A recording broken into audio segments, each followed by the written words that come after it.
Here, I'm doing a roll with my friend Ryan, and he's a blue belt, you can see, and this is our second roll of the day.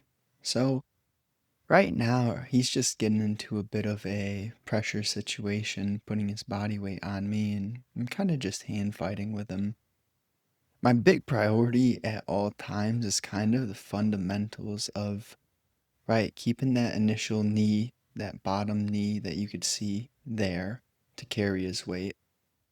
And just a little bit of hand fighting too. You see, I get wrapped up, get him in the close guard there, which makes me feel a bit okay, especially against a guy like him. He's probably 15 more pounds than me, and he's just strong. He's athletic, and he has good technique too. So he's wrapping up my leg a bit right here, and I grab his left collar to kind of staple myself. And all right, he does a good off balance, and he's still got my leg. I'm definitely attention is on that foot, making sure that he can't get a good lock. So, right, I'm holding on to that collar. Back step there. He liked that. I liked that. I needed to do it. Now I'm kind of thinking, can I get his feet out of the way? They're kind of just sitting there. And I'm not necessarily too sure where we go from here, but still holding on that collar. All right. We kind of resort into no, I don't love that my hand's on the mat right there, and he gets me to post on my head. That was great, that off balance that he did.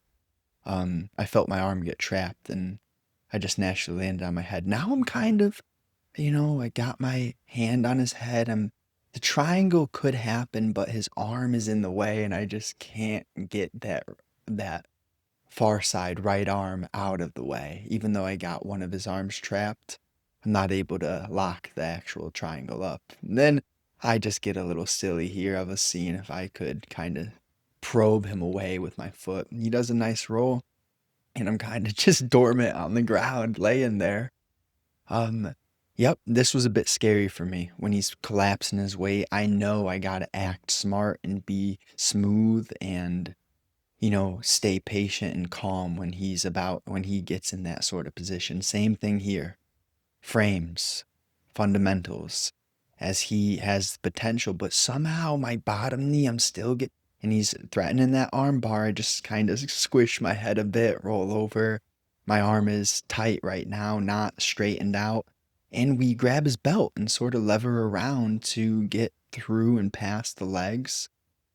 No, I'm not in a great position. It's not a strong side control just yet.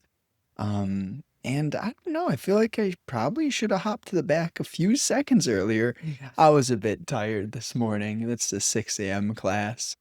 And I have his back right now, but I know I'm not getting too serious. I'm a bit lackadaisical. And so we're just seeing, can I get that knee in there? What can we do from here? Can I just maintain this back control? He does that, rolls out. We're back in the side control. Probably should have sat back and actually went into a full back control when I had the opportunity, but here we are. And he lets me get into mount. Sometimes I don't know if he just lets me get things, right? Because right there, as I trapped his arm, I go for a head and arm choke here, but totally botch. Totally. Um, the way that I work is I'm much more of a natural, intuitive guy than a technical guy, and you see that head and arm choke I didn't execute right. Now, arm bar, my leg is stuck under him, but it was a fun roll. This was a good roll, and there we go. We just got the clock. So hopefully you enjoyed that. It was entertaining. He's a good partner all the time. Have a great day.